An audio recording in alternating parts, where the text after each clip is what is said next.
Bismillahirrahmanirrahim. Assalamualaikum to all the viewers. Hopefully all of you are fine and doing well in your life. Welcome back to your own channel Concept Enhancer. In today's video we are going to discuss the last type of mixed method research design, which is the embedded design. इस video में हम mix method research design की आखिरी type यानी कि embedded design को discuss करने जा रहे हैं। इससे पहले हम मिक्स मेथड की तमाम टाइप्स को डिस्कस कर चुके हैं और अगर आप उनमें से कोई भी टाइप देखना चाहते हैं तो उनके लिंक डिस्क्रिप्शन में मौजूद है, आप वहाँ से देख सकते हैं। इस वीडियो में हम डिटेल से डिस्कस करेंगे कि एम्बेडेड डिज़ाइन क्या होता है, ऑथर इसे किस तरह से डिस्क्राइब करते हैं, आप एम्बेडेड डिज़ाइन को कब इस्तेमाल कर सकते हैं, फिलोसॉफिकल अजम्पशंस की इस डिज़ाइन की क्या होंगी और डेफिनेटली हम इसके एडवांटेजेस और साथ ही साथ पोटेंशियल चैलेंजेस को भी डिस्कस करेंगे। Let's start. एम्बेडेड डिज़ाइन में आपके दो फेज़ होते हैं। एक मेन फेज़ वो आपको क्वांटिटेटिव भी हो सकता है और क्वालिटेटिव भी। इसमें मेन पार्ट जो है वो किसी एक मेथड का होगा जो बेसिकली बेस होगी स्टडी। फॉर एग्जांपल यहाँ पे आप क्वांटिटेटिव डिज़ाइन पहले ले रहे हैं तो आपने सबसे पहले क्वांटिटेटिव डाटा कलेक्शन और एनालिसिस करना है और उसके बाद आप दूसरे फेज़ को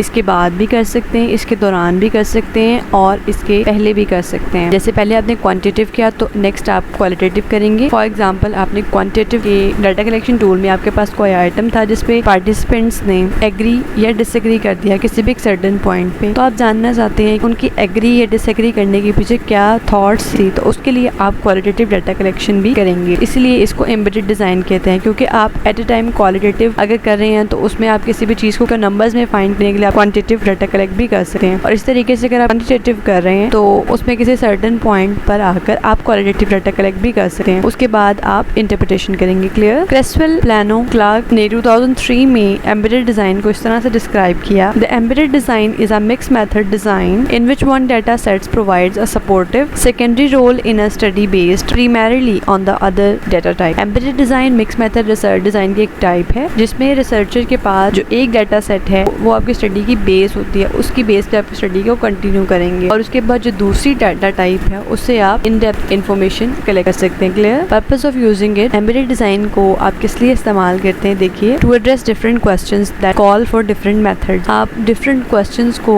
जब एड्रेस करना चाहते हैं और डेफिनेटली वो डिफरेंट मेथड्स के थ्रू पूछे जाते हैं तो आप एम्बेडेड डिज़ाइन को इस्तेमाल करते हैं। To enhance an experiment such as by improving recruitment procedure, examining the intervention process, explaining reaction to participation. आप जब किसी एक्सपेरिमेंट में एनहांसमेंट लाना चाहते हो, बेहतरी लाना चाहते हो, रिक्रूटमेंट प्रोसीजर को इम्प्रूव करके या फिर आप इंटरवेंशन प्रोसेस को एग्जामिन करना चाहते हो या फिर किसी भी चीज़ में पार्टिसिपेशन की रिएक्शन को एक्सप्लेन करना चाहते हो तो एम्बेडेड डिज़ाइन आपके लिए बेस्ट रहेगा। Clear? When to use this method, have expertise with the primary design. जब आपके पास प्राइमरी डिज़ाइन जो भी आप इस्तेमाल कर रहे हैं उसके बारे में आप मुकम्मल एक्सपर्ट हो, are comfortable with the primary orientation, और जो प्राइमरी ओरिएंटेशन है उसमें आप कंफर्टेबल हो, have little prior experience with the supplemental method. जब आपके पास किसी भी सप्लीमेंटल मेथड के बारे में बहुत कम नॉलेज हो। Resources limit, placing equal priority on both methods, क्योंकि इसमें आप दोनों मेथड्स को इक्वल इंपॉर्टेंस नहीं देते, कोई ये क्वालिटेटिव या फिर क्वांटिटेटिव आपकी स्टडी की बेस हो सकती है जो कि मेन फेज होगा। जब आपके पास रिसोर्सेज लिमिटेड हो कि आप दोनों मेथड्स को इक्वल इंपॉर्टेंस नहीं दे सकते तो आप इन मेथड्स को इस्तेमाल करेंगे। Needs for a secondary data set emerges. For example आप एक मेथड से डाटा कलेक्ट कर रहे हैं और आपको लगे कि आप दूसरे मेथड से भी इन डेप्थ इन्फॉर्मेशन कलेक्ट करना चाहते हैं तो आप इस मेथड को इस्तेमाल करें। Clear? Philosophical assumptions, world view में रिफ्लेक्ट द प्राइमरी अप्रोच। जो भी आपके प्राइमरी अप्रोच के मुताबिक आपका जो पैराडाइम है, वर्ल्ड व्यू है, वो चेंज हो सकता है। Use pragmatism for a concurrent approach और shift in a sequential approach. अगर आप पहले क्वालिटेटिव इस्तेमाल कर रहे हैं तो आपका वर्ल्ड व्यू और पैराडाइम प्रैग्मेटिज्म होगा और उसके बाद आप इस तरह से सीक्वेंशियल अप्रोच की तरफ शिफ्ट कर जाएंगे, यानी कि आपका पैराडाइम होगा वो post positivism. On the other hand अगर आप पहले क्वांटिटेटिव कर रहे हैं तो आपका world view paradigm post positivism होगा और उसके बाद आप प्रैग्मेटिज्म में या फिर कंस्ट्रक्टिविज्म में शिफ्ट कर जाएंगे। Clear? Benefits of using embedded design, let's see one by one what are these.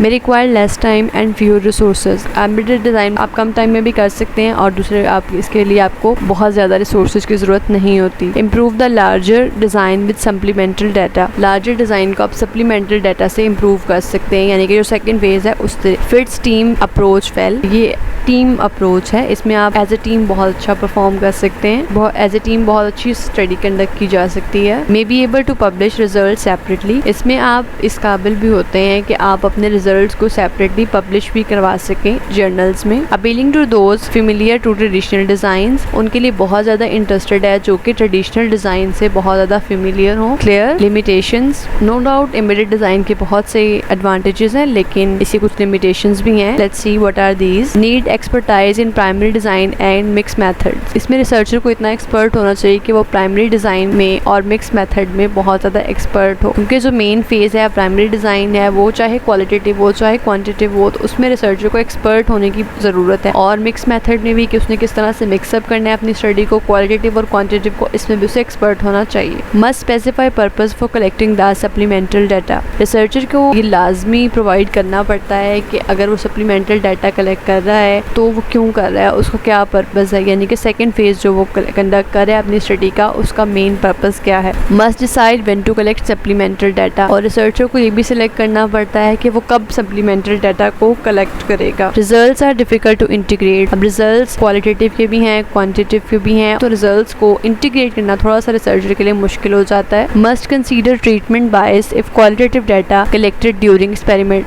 आपको ट्रीटमेंट बायस को भी लाजमी कंसीडर करना पड़ता है अगर आप क्वालिटेटिव डाटा एक्सपेरिमेंट के दौरान कलेक्ट कर रहे हैं। Clear? Thank you for watching. Hopefully you learned and liked the video. If you have any kind of question or any suggestion you want to give me, you can give it to me in comment section. For more updates, please subscribe the channel and don't forget to hit the bell icon for latest updates. Keep watching, keep shining. See you in the next video with new content. Till then, take care of yourself. Allah Hafiz.